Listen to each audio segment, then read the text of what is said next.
প্রিয় ভাই আমার, ছেলেরা আমার, বাবা আমার, আল্লাহর দিকে ফেরা দরকার। এটাই রাত গভীরের কথা।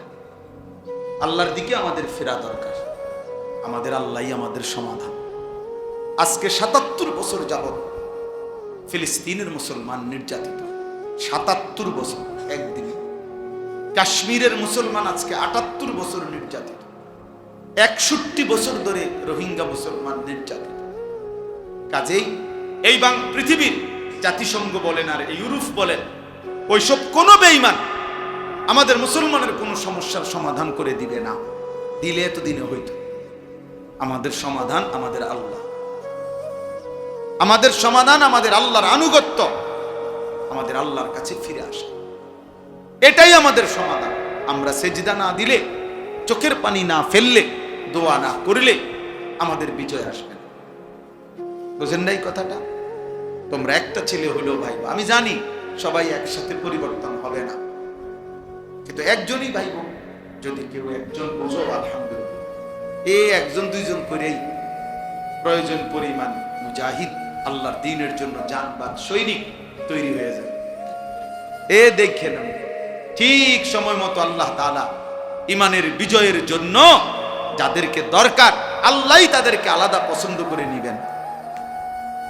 আল্লাহই নিয়ে, হ্যাঁ। আর এই অকর্মণ্য অপদার্থ দুনিয়া লোভী নাফরমান, ওই নাফরমানিতেই পড়ে থাকে। এই জন্য আমাদের আল্লাহর দিকে ফেরা উচিত। আপনাদেরকে একটা উদাহরণ দেই, তাহলে বুঝবেন। বদরের যুদ্ধের দিন, সবাই জানি আমরা বদরের যুদ্ধের ঘটনা।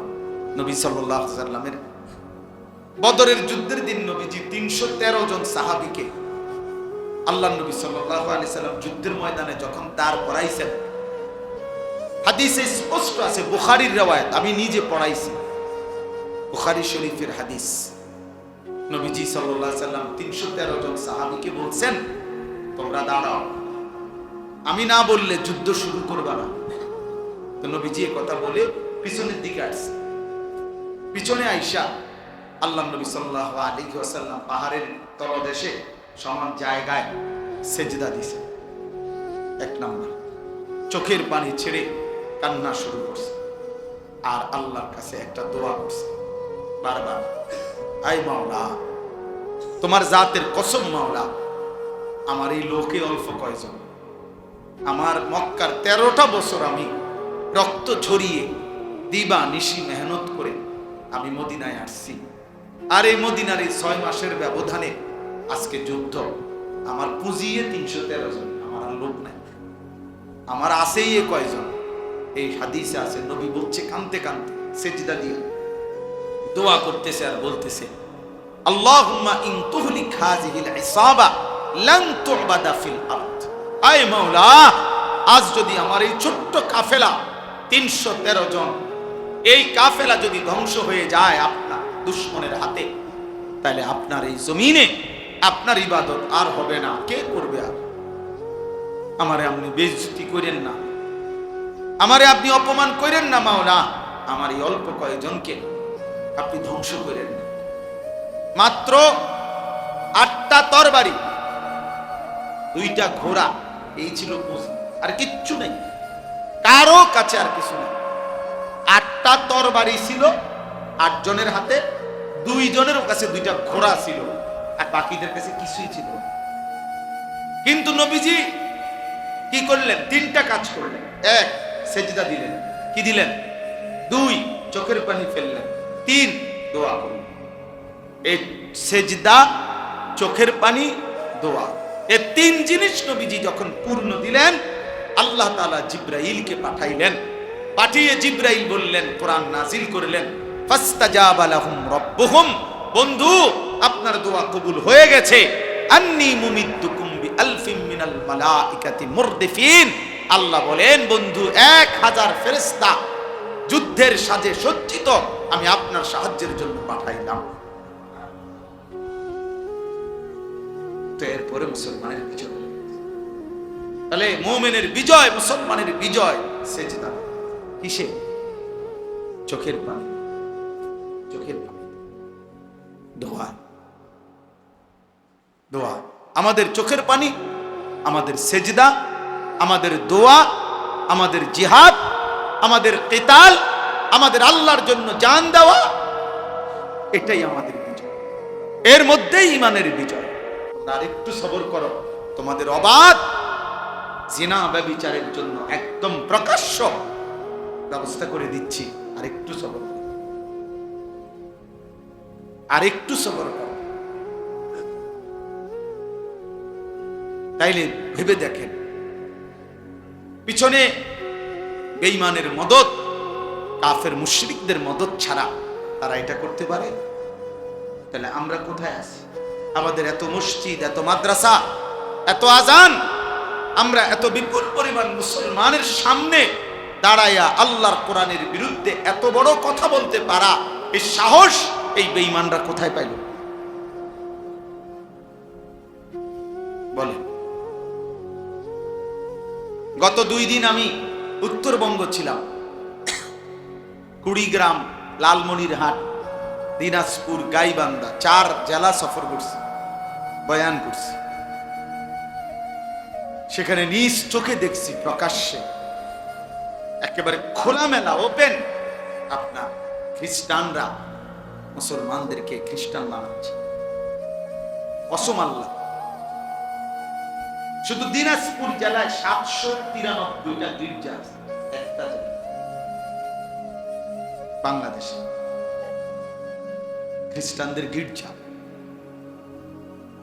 একটি জেলায়।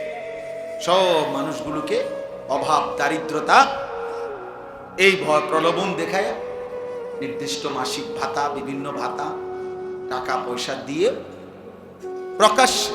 আমি এমন একজন ব্যক্তির সাথে দেখা করছি, আর অনেকের সাথে 2 দিনে এই কাজেই গেছিলাম। এমন ব্যক্তিকে দেখছি, কসম বিশ্বাস করেন, আমি নিজে কথা বলছি ওই লোকের সাথে। এই লোক একটি মসজিদে ওইখানে 7 বছর জুমা পড়াইছে, জুম্মার খতিব, সে প্রকাশ্যে খ্রিস্টান। আল্লাহর কসম। কুড়িগ্রাম, ভাবতে পারেন তোমরা ছেলেরা, আমাদের মাতৃভূমি তো বেটা, অরক্ষিত বেটা, কিসের উপরে তোমরা এই ফ্যাশন করতেছ? কিসের উপরে মোবাইল টিপতেছ? কে তোমা করে এত সুখ তুম করে কে দিল? এত নিরাপত্তা তোমা করে কে দিল? বাপের কয়দিনের বিদেশের টাকা, সংসারের কিছু টাকা পয়সাকে এইভাবে অনাদরে, অবহেলা শেষ করে দিচ্ছে। এরা ভাবতেও আসে না যে কি পরিমাণ মুসিবত দেশের উপরে আসছে। 8টা জেলা রংপুর বিভাগে একেবারে মাকড়সার জালের মতো খ্রিস্টান মিশনারিরা খ্রিস্টান বানাচ্ছে। সবগুলো আদিবাসী ওইখানে, এই যে সাঁওতাল জাতি, বেশি উপজাতি আর কি, এরা শতকরা 98 জন, 99 জন খ্রিস্টান। আপনি ভাবেন, আপনি গিয়ে দেখে আসেন, চলেন আমি দেখাই। ভাবতে পারেন, কাদিয়ানি, প্রকাশ্যে কাদিয়ানি বানাচ্ছে। বাংলাদেশে পঞ্চগড়ে কাদিয়ানিদের বিশাল এলাকা, আহমদনগর, এই গোলাম আহমদ কাদিয়ানির নাম, বিশাল বড় এরিয়া নিয়ে দখল করে গেছে প্রকাশ্যে প্রচার। আরেকখানে গেছি, আরেক বেঈমান, সে নাকি মুসলমান হয়, তার কিছু পীর বলে এমনি এলাকার ভণ্ডয়ে নিয়ম চালু করছে। আপনার একজন তার অনুসারী যারা মুরিদ, এগুলারে একজন আরেকজনের সালাম দিয়া, প্রথমে সালাম দেয়, দিয়ে আবার এরকম প্রণাম করে।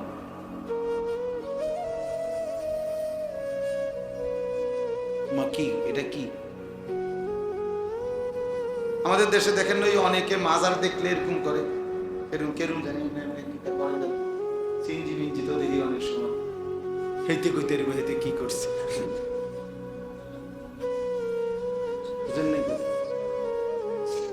কারে সম্মান করলাম? কি বিল্ডিং এর সম্মান করলে এরকম, নাকি যিনি পীর সাহেব বুজুর্গ কবরে আছে ওনারে সম্মান করলে? তো যদি ওনারে স্মরণ করো তো ওনার জন্য সূরা ফাতিহা না পড়বা, কি বুঝেন নাই কথা? কোন কবরবাসীকে স্মরণ করার নিয়ম কি? এরকম কেন? এরকম সুমা দেওয়ানিরা ডিকিতা আপনি সূরা ফাতিহা না পড়বেন, দাঁড়ান তেলা শুনে সিএনজি থামান, অটো থামান, গাড়ি থামান, থামাইয়া সবাই কি পড়েন? সূরা ফাতিহা পড়েন, 3 বার কুল হুয়াল্লাহু আহাদ পড়েন, ঠিক না? কবর জিয়ারতের নিয়ম কি এগুলা নাকি বলেন না? তাহলে আমনের আমার যদি কবর বাবার কবর জিয়ারত নিয়ম এটা হয়, তো ফিরসাব বাবার কবর জিয়ারত আরেক নিয়ম হলো না? বলে এটা আরেক নিয়ম হবে কেন? আল্লাহ আমাদেরকে মাফ করে দেন। এজন্য আমাদের জন্য এটা জরুরি। আমি এই বাস্তবতাগুলো, আমাদের পার্বত্য চট্টগ্রাম অরক্ষিত, রাঙ্গামাটি, খাগড়াছড়ি, বান্দরবন, প্রতিনিয়ত খ্রিস্টানরা এটা দখলের পায়তারা আছে। এখানে হাজার হাজার মানুষ খ্রিস্টান। আমাদের সেন্ট মার্টিন কক্সবাজারের ওখানে সেটাও অরক্ষিত। এটা নিয়েও নানামুখী কি আছে ষড়যন্ত্র। তো দেশটাই একত্র, বুঝেন নাই কথা? এমনি আমরা জায়গা কদ্দুরে পুরোটা বাংলাদেশ ওয়ার্ল্ড ম্যাপে বাংলাদেশের জন্য যে কদ্দুর আঁকছে, এই কদ্দুরের মধ্যে কোনো একসাথে বাংলাদেশ পুরোটা এখন যায় না, জায়গা নাই। এই আমার দেশ এমনিতেই অল্প একটু, সেখানে যদি এতদিকে দুশ্মন ষড়যন্ত্র করে ছিনিয়ে নেওয়া থাকবে কি? প্রিয় ভাই আমার, ছেলেরা আমার, বাবা আমার, আল্লাহর দিকে ফেরা দরকার। এটাই রাত গভীরের কথা। আল্লাহর দিকে আমাদের ফেরা দরকার। আমাদের আল্লাহই আমাদের সমাধান। আজকে ৭৭ বছর যাবত ফিলিস্তিনের মুসলমান নির্যাতিত, ৭৭ বছর একদিনে। কাশ্মীরের মুসলমান আজকে ৭৮ বছর নির্যাতিত, ৬১ বছর ধরে রোহিঙ্গা মুসলমান নির্যাতিত। কাজেই এই পৃথিবীর জাতিসংঘ বলেন আর ইউরোপ বলেন, ওইসব কোন বেঈমান আমাদের মুসলমানের কোন সমস্যার সমাধান করে দিবে না। দিলে এত দিনে হইত। আমাদের সমাধান আমাদের আল্লাহ, আমাদের সমাধান আমাদের আল্লাহর আনুগত্য, আমাদের আল্লাহর কাছে ফিরে আসা, এটাই আমাদের সমাধান। আমরা সেজদা না দিলে, চোখের পানি না ফেললে, দোয়া না করলে আমাদের বিজয় আসবে না। বুঝেন নাই কথাটা? তোমরা একটা ছেলে হলেও ভাই, আমি জানি সবাই একসাথে পরিবর্তন হবে না, কিন্তু একজনই ভাই বোন, যদি কেউ একজন বুঝো আলহামদুলিল্লাহ, এই একজন দুইজন করেই প্রয়োজন পরিমাণ মুজাহিদ, আল্লাহর দ্বীনের জন্য জানবাদ সৈনিক তৈরি হয়ে যাবে। এ দেখেন ঠিক সময় মতো আল্লাহ তাআলা ইমানের বিজয়ের জন্য যাদেরকে দরকার, আল্লাহই তাদেরকে আলাদা পছন্দ করে নিবেন, আল্লাহই নিয়ে। হ্যাঁ, আর এই অকর্মণ্য অপদার্থ দুনিয়া লুভি নাফরমান, ওই নাফরমানিতেই পড়ে থাকে। এজন্য আমাদের আল্লাহর দিকে ফেরা উচিত। আপনাদেরকে একটা উদাহরণ দেই, তাহলে বুঝবেন। বদরের যুদ্ধের দিন সবাই জানি আমরা, বদরের যুদ্ধের ঘটনা। নবী সাল্লাল্লাহু আলাইহি ওয়াসাল্লামের বদরের যুদ্ধের দিন নবীজি ৩১৩ জন সাহাবীকে আল্লাহ নবী সাল্লাল্লাহু আলাইহি সাল্লাম যুদ্ধের ময়দানে যখন দাঁড় করাইছেন, হাদিসে স্পষ্ট আছে, বুখারীর রওয়ায়াত, আমি নিজে পড়াইছি, বুখারী শরীফের হাদিস। নবীজি সাল্লাল্লাহু আলাইহি সাল্লাম ৩১৩ জন সাহাবীকে বলছেন, তোমরা দাঁড়াও, আমি না বললে যুদ্ধ শুরু করবা না। তো নবীজি এই কথা বলে পিছনের দিকে আসছে। পিছনে আইসা আল্লাহ নবী সাল্লাল্লাহু আলাইহি ওয়াসাল্লাম পাহাড়ের তলদেশে সমান জায়গায় সেজদা দিয়েছেন। এক নাম্বার, চোখের পানি ছেড়ে কান্না শুরু করছে, আর আল্লাহর কাছে একটা দোয়া করছে বারবার, আয় মাওলা, তোমার জাতের কসম মাওলা, আমার এই লোকে অল্প কয়জন, আমার মক্কার 13টা বছর আমি রক্ত ঝরিয়ে দিবা নিশি মেহনত করে আমি মদিনায় আসছি, আর এই মদিনার এই 6 মাসের ব্যবধানে আজকে যুদ্ধ, আমার পুঁজিয়ে 313 জন, আমার আর লোক নাই, আমার আছেই এ কয়জন। এই হাদিসে আছে, নবী বলছে কাঁদতে কাঁদতে, সেজদা দিয়া দোয়া করতেছে আর বলতেছে, আল্লাহুম্মা ইন তুহলিক হাযিহিল ইসাবা লান তু'বাদা ফিল আরদ। আয় মাওলা, আজ যদি আমার এই ছোট্ট কাফেলা 313 জন, এই কাফেলা যদি ধ্বংস হয়ে যায় আপনার দুশমনের হাতে, তাহলে আপনার এই জমিনে আপনার ইবাদত আর হবে না। কে করবে? আর আমারে আপনি বেইজ্জতি করেন না, আমারে আপনি অপমান করেন না মাওলা। আমার এই অল্প কয়েকজনকে আপনি ধ্বংস করেন না। মাত্র 8টা তরবারি, 2টা ঘোড়া, এই ছিল পুঁজি, আর কিচ্ছু নেই কারো কাছে, আর কিছু নেই। 8টা তরবারি ছিল 8 জনের হাতে, 2 জনের কাছে 2টা ঘোড়া ছিল, আর বাকিদের কাছে কিছুই ছিল। কিন্তু নবীজি কি করলেন? 3টা কাজ করলেন। 1, সেজদা দিলেন। কি দিলেন? 2, চোখের পানি ফেললেন। 3, দোয়া করলেন। এই সেজদা, চোখের পানি, দোয়া, এই 3 জিনিস নবীজি যখন পূর্ণ দিলেন, আল্লাহ তাআলা জিবরাইলকে পাঠাইলেন। পাঠিয়ে জিবরাইল বললেন, কোরআন নাজিল করলেন, ফাস্তাজাবা লাহুম রাব্বুহুম, বন্ধু আপনার দোয়া কবুল হয়ে গেছে। আন্নী মুমিদ্দুকুম বিআলফিন মিনাল মালাইকাতি মুরদিফিন, আল্লাহ বলেন, বন্ধু 1000 ফেরেশতা যুদ্ধের সাজে সজ্জিত আমি আপনার সাহায্যের জন্য পাঠাইলাম। তো এরপরে মুসলমানের বিজয়। তাহলে মুমিনের বিজয়, মুসলমানের বিজয় সেজদা। কিসে? চোখের পানি, চোখের পানি, দোয়া, দোয়া। আমাদের চোখের পানি, আমাদের সেজদা, আমাদের দোয়া, আমাদের জিহাদ, আমাদের কিতাল, আমাদের আল্লাহর জন্য জান দেওয়া, এটাই আমাদের বিজয়। এর মধ্যেই ঈমানের বিজয়, মুমিনের বিজয় আসতেই হবে। এ দেখেন, তোমরা ছেলেরা মনে রাখো, ভাইয়া মনে রাখো, আমি বললাম রং তামাশা থাকতে হবে। দেখো এমনি সোজা হইতা না তো, ফিডা খাইয়া সোজা হইবা আর কি। দুশ্মনের আঘাতে একদিন চোখের পানি, রক্ত চলবে। আজ ফিলিস্তিনের মজলুমের চোখে পানি নাই, আজ রক্তই চলবে।